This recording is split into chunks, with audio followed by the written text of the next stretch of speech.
Bonjour à toutes, bonjour à tous. On se retrouve aujourd'hui pour le débrief de la rencontre entre Saint-Étienne et le Paris FC, cette 13e journée de Ligue 2 qui était censée être une journée de fête avec les 90 ans du club. Tout était réuni, un stade à guichet fermé, une ambiance de folie, un nouveau maillot qui était sorti, des stars, anciennes stars stéphanoises qui étaient présentes et malheureusement, cette fête, elle a été gâchée par une défaite, la première depuis 10 rencontres, tout simplement.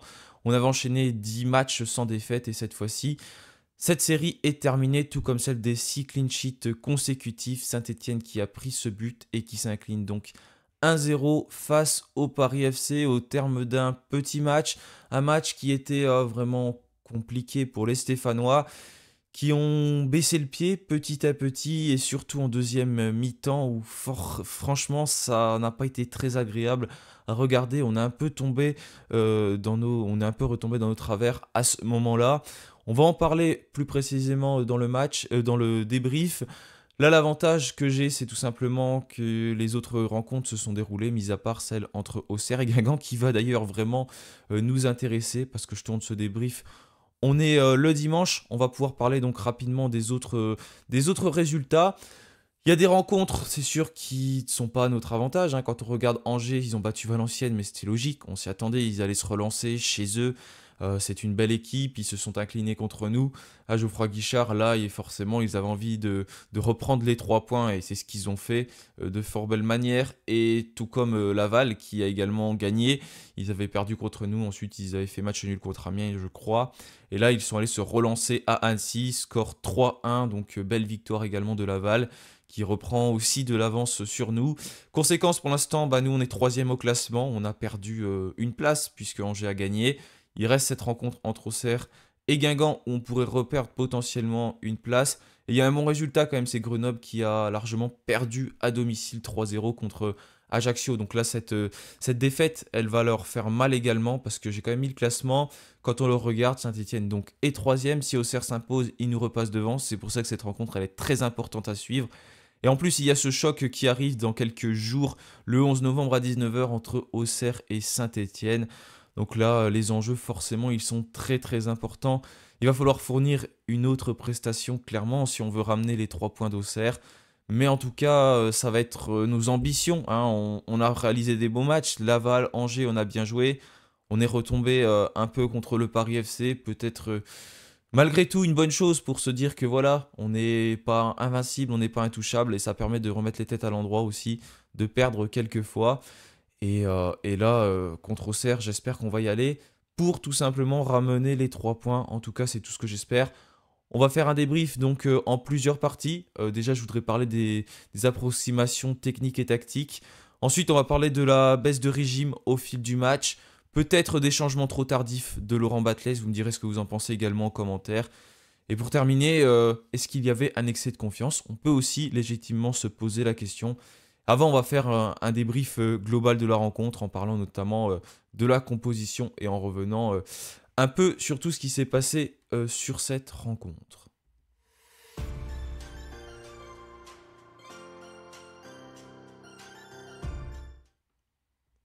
Alors déjà, au niveau de la composition de Laurent Batles, pas de surprise, c'était tout simplement le même 11 de départ que contre Angers, avec Étienne Green, Petro, Nadé, Briançon, Apia, Bouchoirie, Tardieu, Fomba, Rivera, Sissoko et Cafaro. C'est la composition que j'avais également sortie lors de mon avant-match.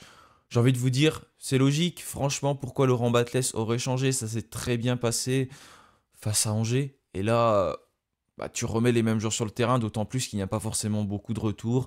Il y a Stéphane Diarra, Dylan Chambaud qui étaient de retour, mais ça a fonctionné. Donc franchement, j'en veux pas à Laurent Batles d'avoir gardé ce 11 de départ. Et en début de match, ça s'est plutôt également, on va dire, globalement passé, pas forcément bien passé, parce qu'on n'a pas dominé ce match vraiment de la tête et des épaules. On avait notre équipe qui était bien en place sur le terrain, qui a produit du jeu face à une équipe du Paris FC qui également produisait du jeu. Ça donnait un match plaisant. Ils ne sont pas venus chez nous avec un bloc très très bas comme j'aurais pu l'imaginer. et ça donnait des belles actions de part et d'autre, une possession de balle assez équilibrée au départ. Après, on a un peu plus repris les devants avec quelques actions dangereuses côté stéphanois quand on initiait un pressing, notamment avec un Benjamin Bouchouari qui était comme contre Angers assez haut et qui était parfois même beaucoup plus haut que Ibrahim Sissoko.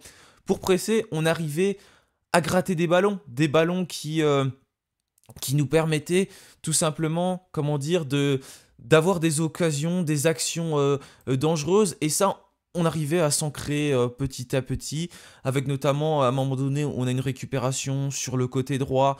Je ne sais plus si c'est Denis Sapia ou Mathieu Cafaro. Ça donne une belle action pour Saint-Etienne avec Ibrahim Sissoko qui s'écroule dans la surface. L'arbitre ne siffle pas penalty.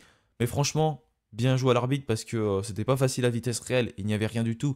Ça avait été bien défendu par le défenseur du Paris FC. Ça, c'est une occasion dangereuse pour Saint-Etienne à ce moment-là. Il y en a une autre avec Benjamin Bouchouari qui va frapper sur le côté gauche. Et malheureusement, non, c'est Maxence Rivera qui frappe sur le côté gauche. Et le gardien du Paris FC qui fait une petite boulette. Mathieu Cafaro qui était à l'affût. Malheureusement, ça n'a pas suffi. On voit que voilà, quand on commençait à presser, ils avaient un peu du mal. On sentait cette équipe qui manquait de confiance à ce moment-là. Et ça aurait pu nous permettre d'ouvrir le score sur des petites failles comme ça. Et malheureusement, on a bien pressé au début. Et petit à petit, le Paris FC a commencé à reprendre l'ascendant. Une petite baisse de régime côté stéphanois sur cette fin de deuxième mi-temps. On va en reparler tout à l'heure. Et ce qui a fait que le Paris FC s'est aussi installé dans notre camp, a eu des actions dangereuses.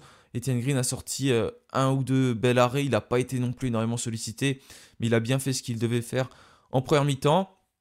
Ils ont trouvé des espaces dans notre dos, notamment Anthony Briançon, Michael Nadé, et même sur les côtés où il y avait Léo Petro et Denis Sapia, ils arrivaient à se projeter et à nous mettre en difficulté, se créant quelques corners, des corners qu'ils arrivaient à reprendre de la tête. Donc là, tout ce que je parle, c'est des défauts qu'on avait sur les derniers matchs, pas les 2 derniers matchs, mais les matchs avant qu'on gagnait, mais avec du pragmatisme en fait.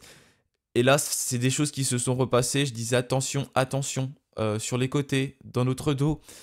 Ils avaient compris cette chose-là, le Paris FC, et ils arrivaient tout simplement à nous refaire mal. Et là, ce qui s'est passé donc à la mi-temps, 0-0, score logique, pas forcément énormément d'occasions, pas de frappe cadrée notamment côté stéphanois, et d'ailleurs ça a été quelque chose de dommage sur l'ensemble du match parce qu'une seule frappe cadrée, celle de Benteg à la 87e minute, et si on peut appeler ça une frappe, ça n'a pas mis en danger le gardien du Paris FC, mais ça c'est quelque chose qui a été pauvre. Et en deuxième mi-temps en fait, j'arrive pas à la débriefer cette deuxième mi-temps parce qu'il n'y a pas grand chose à dire. Euh, ah, du pacifisme, de l'attentisme, on était là, mais on était juste là. En fait, beaucoup d'erreurs, de déchets, de plus en plus de déchets techniques, et le Paris FC qui a commencé à prendre vraiment confiance, à se créer des occasions. Et puis petit à petit, on baissait, ils prenaient le ballon, ils arrivaient à combiner, à se rapprocher de la surface de réparation. Et puis ce qui devait se passer s'est passé, 72e minute de jeu, ouverture du score du Paris FC. Et voilà, 1-0. Et ce score, il va rester jusqu'à la fin du match. Bon, sur ce but, il y a beaucoup d'erreurs, du placement de la défense. On venait de faire 3 changements, on en reparlera tout à l'heure, justement, des changements trop tardifs. Et forcément, Gori, il a réussi à marquer ce but. Ce but qui a permis au Paris FC de s'imposer 1-0. On n'est jamais revenu, on n'a pas forcément eu d'occasion derrière pour revenir. On a un petit peu poussé, mais sans plus. Et c'était vraiment un triste anniversaire. Avec cette défaite stéphanoise sur le plus petit des scores, mais c'est une défaite, et une défaite qui est méritée parce que le Paris FC a été tout simplement meilleur que nous sur cette rencontre.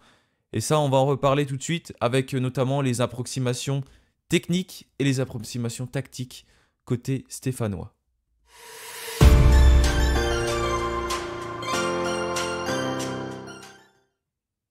Techniquement, tactiquement, il y a beaucoup eu de déchets, vraiment, vraiment beaucoup, beaucoup de déchets. Surtout, plus la rencontre avançait, plus il y avait, de déchets techniques déjà, des passes qui étaient ratées. Je me souviens d'une notamment en première mi-temps, Benjamin Bouchouari qui essayait de trouver Maxence Rivera. Sa passe qui traverse le terrain, je ne sais pas si vous en souvenez, ça aurait pu être très très dangereux.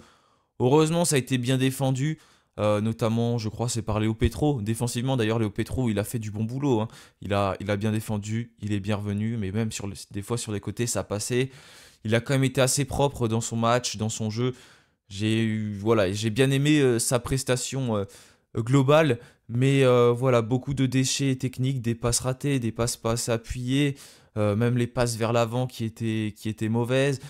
Tardieu, ça a été compliqué également de casser des lignes pour lui, pour Florian Tardieu. Et puis globalement, voilà, l'ensemble, l'équipe a eu plus de mal à se trouver. Plus de mal à se trouver sur les côtés aussi. J'ai relevé une statistique que j'ai trouvé importante. Bon, déjà, je vous montre quand même, parce que j'ai pas envie de mettre que le mauvais. On voit qu'il y a des choses qui ne sont pas mauvaises. Regardez, 85% de passes réussies, c'est plutôt pas si mauvais que ça. Mais il y a des choses vraiment ratées, les transversales. Donc les transversales, c'est quand on met le ballon d'un côté à l'autre. 15%. D'ailleurs, j'ai pas trouvé la stat décente, mais je l'avais eu sur le match. Mais c'était vraiment catastrophique côté stéphanois, moi avec moins de 20% de centres réussis. Regardez la 15% de transversales réussis. Si on compare avec le Paris FC notamment, c'est 44%. On en a réussi seulement 4 sur 26, donc ça montre ces approximations et le fait qu'on a eu du mal à tout simplement changer d'aile, à trouver les joueurs sur le côté. On a essayé de le faire, mais il y a eu beaucoup trop de déchets à ce moment-là. Et ça nous a mis en difficulté, tout comme les pertes de balles, 126 pertes de balles. Voilà, c'est beaucoup trop, ça nous permet pas tout simplement de se créer des occasions correctement et ça nous met en difficulté parce que quand tu perds des balles, au milieu de terrain, si on en a perdu des balles à cet endroit-là, et bah forcément c'est très très compliqué ensuite de défendre. Ça peut offrir des possibilités de contre à l'adversaire en 4 contre, en 3 contre 4, des choses comme ça. Et voilà, derrière tu peux commettre des fautes et ça peut être des buts qui sont irréparables. C'est notamment ce qui s'est passé en seconde mi-temps. On a perdu des balles, des ballons voilà, très très proches de notre but. Et ça nous a vraiment mis en difficulté. Le Paris FC qui commençait à se créer petit à petit des occasions. Et on était peut-être trop loin également du porteur de balle adverse. On n'était pas bon dans les relances de toute façon hier sur le terrain et ça s'est vérifié avec ce but. Là, on était puni assez légitimement. On aurait pu peut-être concéder un penalty à un moment donné, mais c'est pareil, l'arbitre a bien arbitré. Il a été plutôt bon sur cette rencontre. Mais ça montre que voilà, ils se sont créés des occasions, ils ont été dans notre surface de réparation et ça aurait pu être dangereux pour nous. Et puis tactiquement, il y a aussi eu des lacunes avec des joueurs qui n'étaient peut-être pas à leur poste, qui n'étaient pas placés correctement. J'aime bien Bouchoirie quand il monte, quand il presse très haut, mais ça offre aussi de grandes difficultés au milieu de terrain parce que quand ils arrivent à passer Benjamin Bouchoirie, et bah tout simplement, après ça fait un joueur de moins au milieu de terrain, on sait son importance. Et c'est bien aussi, c'est bien d'aller haut, mais le truc c'est qu'après il faut revenir et Bouchoirie on sait notamment qu'il baisse vraiment en régime au fil du match. Comme d'habitude il a baissé là sur cette rencontre. Et du coup ça nous a mis aussi en difficulté. Ça a été un des éléments clés je pense sur le fait que le Paris FC s'est installé progressivement dans ce match. Le fait que Benjamin Bouchoirie a baissé en intensité, mais voilà. Tactiquement aussi en défense on s'est fait avoir dans notre dos comme j'ai souligné tout à l'heure, donc je ne vais pas y revenir. Mais voilà, il y a eu plusieurs aspects. Après, j'ai pas un aspect assez comment dire, je peux pas visionner tout parce que voilà, je suis pas expert dans ce domaine. Mais il y a des choses qu'on voit sur le terrain. Et j'espère que le staff l'a vu, que l'analyse vidéo l'a vu, que le coach l'a vu, et qu'il va falloir régler ces détails. Et même les joueurs entre eux, dans le placement, c'était pas ça hier. Les couvertures n'étaient pas forcément bien assurées et là, on a senti l'absence pour le coup de Dylan Batubinsika, chose qu'on n'avait peut-être pas senti lors du dernier match. Mais ce qui témoigne aussi de cette inefficacité stéphanoise, c'est tout simplement la baisse de régime. Et ça, on va en parler tout de suite.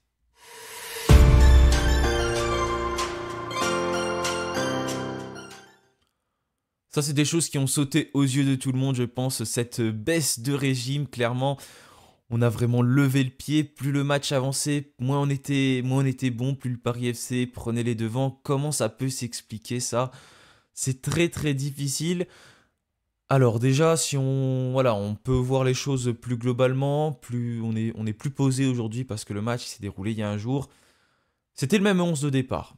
Ce 11 de départ, il a joué lundi, là on rejoue samedi. Ça laisse pas non plus énormément de jours d'écart. Vous allez me dire, oui, c'est bon, hein, il y a eu la trêve internationale avant. Il joue pas la Ligue des Champions, il n'y a pas eu de match de coupe.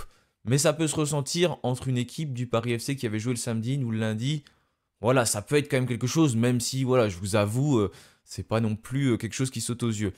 Après, il y a quelque chose qui peut sauter plus aux yeux, c'est que on sait que pour être bon, il faut tout simplement jouer. Et là, ce qui se passe, c'est qu'on a beaucoup d'absents. Du coup, tu te retrouves avec des joueurs dans ce 11 de départ qui n'ont plus forcément l'habitude de jouer. Je vais remettre la composition. Bon, Etienne Green, il a assuré ce qu'il devait faire parce que il court pas sur le terrain, c'est le gardien, mais voilà, il faut de la confiance quand on est gardien, c'est peut-être le poste où il en faut le plus. Franchement, sur ce match, il a été globalement propre, rien à lui reprocher. Sur le but, bah voilà, il n'y peut rien. Il a fait un bel arrêt d'ailleurs juste avant sur une perte de balle. Dans ce 11, tu vois notamment Michael Nadé. Michael Nadé qui n'a plus l'habitude de jouer, qui était tout le temps remplaçant, voire même pas dans le groupe. Il se retrouve titulaire, il enchaîne un deuxième match. On l'a senti beaucoup plus épuisé, pris dans le dos. Ça a été plus compliqué. Maxence Rivera également, qui joue très peu. Là, tu le vois dans le 11 de départ. Donc ça emmène à des problèmes bah, déjà dans le jeu, parce que ces joueurs-là, ils n'ont plus l'habitude de jouer.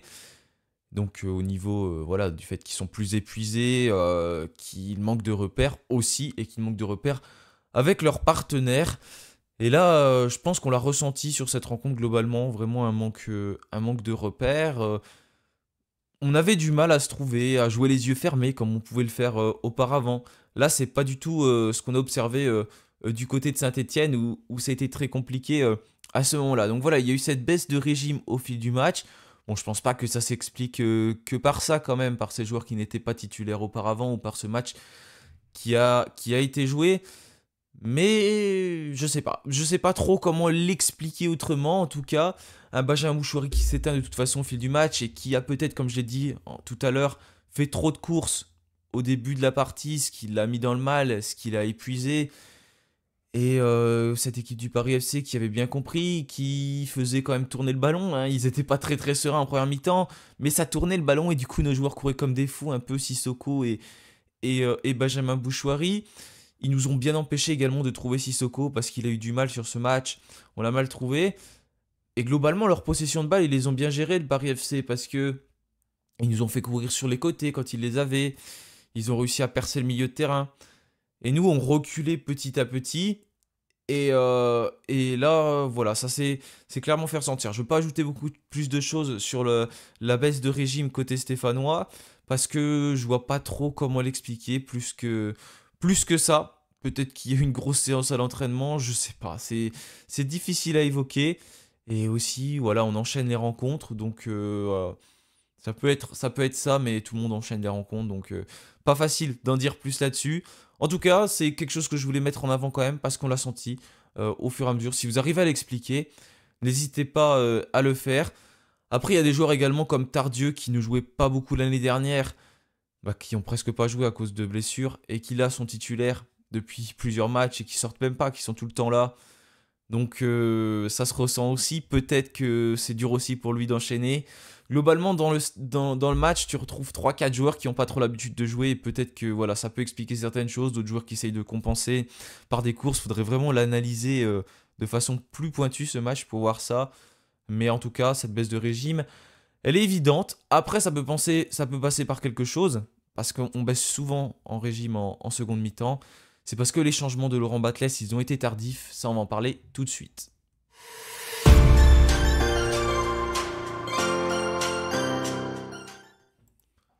On aime bien faire les changements tardivement. En tout cas, c'est une des spécialités de Laurent Batles. Jamais il ne fait un changement quasiment avant la 70e minute de jeu. Et là, bah on l'a vu. On parle de cette baisse de régime. On en a parlé également pendant le live du match. D'ailleurs, je vous remercie à tous pour votre présence. On était plus de 100 en moyenne. Donc vraiment, merci à tous. Et cette baisse de régime, je pense qu'elle est aussi due à ces changements très tardifs. Les premiers changements de côté Stéphano, c'est 71e minute. On en parlait, on commençait à baisser le pied, ça devenait difficile pour nous. Et pourtant, Laurent Batles ne bougeait pas sur son banc, ne faisait pas de changement. Alors qu'on subissait de plus en plus les assauts du Paris FC. Et il y en a 3 qui sont arrivés en même temps. Stéphane Diarra qui est rentré à la place de Maxence Rivera. Un changement donc assez logique parce que ça devenait compliqué pour Rivera. Mahmoud Bentay qui a remplacé Michael Nadé. Bon, Nadé, il n'a pas trop compris pourquoi il est sorti, mais bon, je trouve assez logique parce qu'il se faisait prendre dans son dos. Également, et c'est Léo Petro qui est revenu dans l'axe, Bentay qui s'est mis à la place de Léo Petro. Et Gaëtan Charbonnier à la place de Lamine Fomba. Donc là, déjà, je me suis posé une question pendant le live. C'est bien, il faut les faire des changements, je l'avais dit. Mais pourquoi 3 d'un coup, 3 changements d'un coup? T'en fais pas, et à la 70e minute, Tu fais tes 3 premiers changements. C'est énorme, 3 changements. Sur 11 joueurs, on va dire 10 parce qu'on va pas compter le gardien qui ne sort pas. Tu fais quasiment un tiers de ton équipe qui sort. Bah ça, forcément, ça déstabilise beaucoup de choses. Parce que c'est comme quand tu changes sur un corner, par exemple, bah c'est pas bien parce que tu déstabilises ta défense. Là, 3 changements d'un coup, c'est énorme. Et forcément, sur ce but, ben, les joueurs ils n'étaient pas encore dans leur match. Voilà, il faut réussir à. Il faut que tu as 4-5 minutes pour rentrer, pour se mettre dans le rythme, bien se mettre dans le placement, comprendre l'adversaire. Et là, ces joueurs-là, ils n'ont pas eu ce temps-là parce que 30 secondes plus tard, tout simplement, le Paris FC ouvre le score. Il n'y a personne, il y a un joueur qui est tout seul, Gori, et il parvient à tromper Etienne Green. Tous nos joueurs étaient à gauche. Et puis, parmi tous nos joueurs, bah, il y en a qui venaient de rentrer, il y en a qui venaient de se replacer. Léo Petrou, il avait changé de poste. Marmoun Beinteg, il venait de rentrer en jeu. Voilà, ça c'est quelque chose que je reproche à Laurent Batles. Il fait ses changements beaucoup trop tard. Et au moment où il les fait, il en fait 3 d'un coup, ce qui est quand même assez énorme. J'aimerais bien voir l'explication. Voilà, pourquoi 3 changements à ce moment-là, 3 changements comme ça d'un coup, et pas avoir changé 15 minutes plus tôt, faire 1-1-1, 2-1, voilà. Mais 3, je trouve que c'est beaucoup trop et ça déstabilise totalement une équipe. Surtout quand tu subis, à la limite, quand tu subis pas, c'est toi qui maîtrises le jeu. Bon, ça peut le faire, mais quand tu subis, là, tu rajoutes une couche en déstabilisant. Ça va t'aider au fur et à mesure du match parce que ces joueurs-là, ils sont frais. Mais au départ, non. Clairement, ça t'aide pas. C'est pas bien. Et là, voilà, ça nous a mis dedans. Et après, on a eu du mal parce que forcément, ils ont repris confiance. Et là, les 3 changements, ils n'ont pas servi à grand chose. Du coup, on a très peu retrouvé Charbonnier, on a très peu retrouvé un peu tout le monde. Parce que le Paris FC, ils ont maîtrisé. Et on va refaire un autre changement. Pourquoi à la 86e minute? Voilà, c'est un peu tard. Emen Mouefek qui rentre à la place de Benjamin Bouchouri qui était cramé. Et bah, ça n'a pas changé grand chose non plus cette entrée en jeu parce que c'est beaucoup trop tard. Voilà, au niveau des changements, on a un peu perdu. Ça dure. On en parle depuis la saison dernière.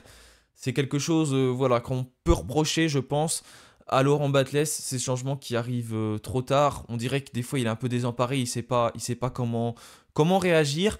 Et là, c'est ce que j'ai trouvé sur cette rencontre avec voilà, 3 entrées en jeu à la 71e minute, ce qui est quand même un peu embêtant, je trouve, quand tu subis la rencontre. Donc j'aimerais bien que Laurent Batles s'exprime à ce sujet, et ce serait bien que les journalistes lui posent la question pourquoi faire ces changements si tard, pourquoi faire tous ces changements en même temps, parce que voilà, je trouve que ça nous a encore plus déstabilisé. J'aurais préféré voilà, qu'il fasse rentrer un autre joueur, notamment peut-être Beinteg et Diarra 10 minutes auparavant, 10-15 minutes auparavant, peut-être même en faire un à la mi-temps. Voilà, des fois il faut tenter des choses et pas attendre la 70e minute de jeu pour faire tout simplement sortir ses premiers joueurs. Et là, 3 d'un coup, c'était beaucoup trop. Et puis tout simplement, on l'a payé.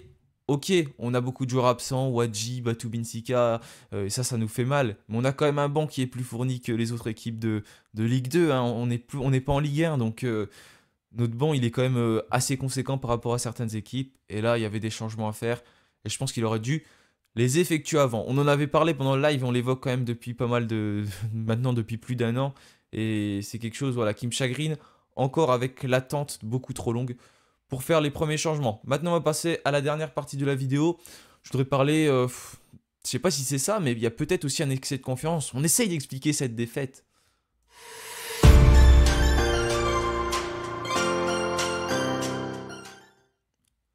Voilà, j'espère que c'est pas ça, qu'il n'y a pas eu d'excès de confiance de la part des joueurs stéphanois. Mais on enchaîne 10 rencontres consécutives sans perdre, 6 clean sheets consécutifs, c'est les 90 ans du club, le Paris FC qui est 17ème avant la rencontre. Et bah voilà, tu peux avoir un excès de confiance et te dire bon bah c'est bon, on a battu Angers 3 jours avant, 4 jours avant, on peut battre le Paris FC, on doit le battre si on joue comme ça. C'est quelque chose qu'on peut se poser comme question. Est-ce qu'on n'est pas arrivé trop confiant, trop serein, même nous supporters voilà, on était assez confiants sur ce qui pouvait se passer sur cette rencontre, même si maintenant, bah voilà, on sait qu'il faut se méfier. Mais je pense que même dans la tête des joueurs, même si d'eux-mêmes, et forcément, ils vont pas dire qu'ils sont trop confiants, tout ça. Ils ont peut-être pas envie de les prendre de haut, ces Parisiens.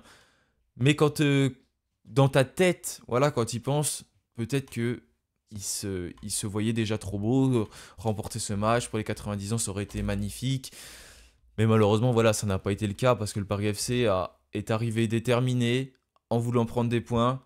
Et malgré tout, le Paris FC est une belle équipe qui a enchaîné avec une belle victoire. franchement, ils n'ont pas dû jouer comme ça sur les autres rencontres parce qu'ils en auraient gagné des autres, des matchs. Mais voilà, je voulais juste revenir quand même rapidement sur cet excès de confiance parce que c'est peut-être quelque chose qui était là. Est-ce que c'était un excès de confiance? Est-ce que c'était le fait qu'on était un peu cuit? Est-ce que c'était un peu une combinaison de tout? Est-ce que c'était une pression également? Parce qu'il y a cette pression des 90 ans. Malgré tout, ça met la pression. On dit souvent que Geoffroy Guichard met la pression aux joueurs alors que normalement ça devrait les galvaniser, une ambiance pareille. Mais des fois on s'y demande quand même. Et là, il y avait une très belle ambiance, hein, magnifique avec les 35 000 personnes, presque 36 000, stade guichet fermé de toute manière. Et il y a peut-être cette pression qui a joué également au-delà du fait peut-être qu'on a pris cet adversaire de haut. J'en sais rien. C'est compliqué de pouvoir parler de tout ça. Il faudrait en parler aux joueurs. Et puis même eux, je ne sais même pas s'ils sont capables de dire ce qui s'est vraiment passé. Pourquoi ce match a été totalement raté. En tout cas, je sais une chose, c'est qu'il va falloir continuer, se relancer. Parce que oui, on a perdu un match, je vous l'avais évoqué. De toute façon, on va reperdre un match. On va pas enchaîner 40 matchs sans perdre.